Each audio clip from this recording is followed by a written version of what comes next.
Spanish bread, 5. Tama, di ba? 15? Oo. Sige lang, kakainin ko na dito. Hindi, anong oras nag-umpisa? Sarap. Well, I'm here again outside.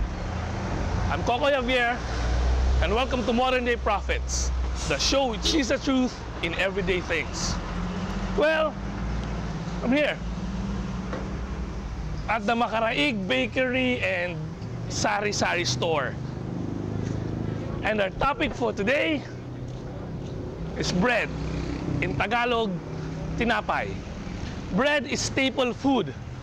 Everywhere that you go, people eat bread. I've been to different places all over the world and I've tasted different types of bread. Every nation, every culture that I know has bread as part of their staple food. Well, for us Filipinos, we eat rice, but in the morning, we eat bread as well. Have you ever wondered how bread came to be? The history of bread?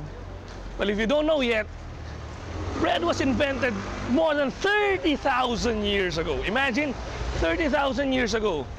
They did some digging in Europe and they found some starch content on top of a flat rock that was exposed to fire.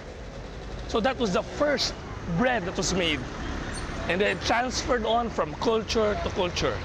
And here in the Philippines, we have the bakery. And we have different types of bread.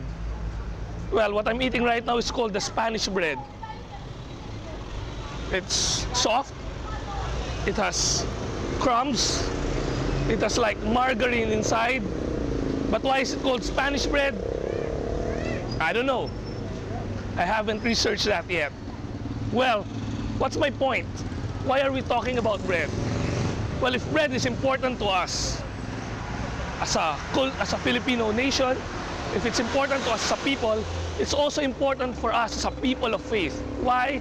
Because you'll find so many references of the word of the bread and of the word bread in the Bible. It's so important that it's actually found in our prayer, the Lord's Prayer. It says there, "Give us this day our daily bread." What does it mean?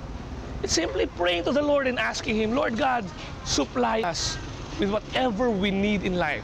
So bread has come to mean so many things. Not just bread, the food, it can come to mean as the daily necessities that you have. Or even money. That's why in the Philippines, sometimes you say, hey, do you have bread? May bread ka ba? Meaning, do you have money? But is it money that we need? No, it's not actually money that we need. It's God whom we need. Why? Because He's the one who supplies the bread. And mind you, bread being so important, that God Himself became bread. God, the Word, became flesh. And that flesh became bread. And that bread is being offered to us every day whenever we celebrate the Mass at the Holy Eucharist. So if you eat bread every day for breakfast or for whatever, why not go to communion more often so that you can receive the bread of life? When you eat the bread of life, you'll never go hungry. You can fill yourself with so much Spanish bread and it won't affect your soul. But even just one communion affects your soul for a lifetime.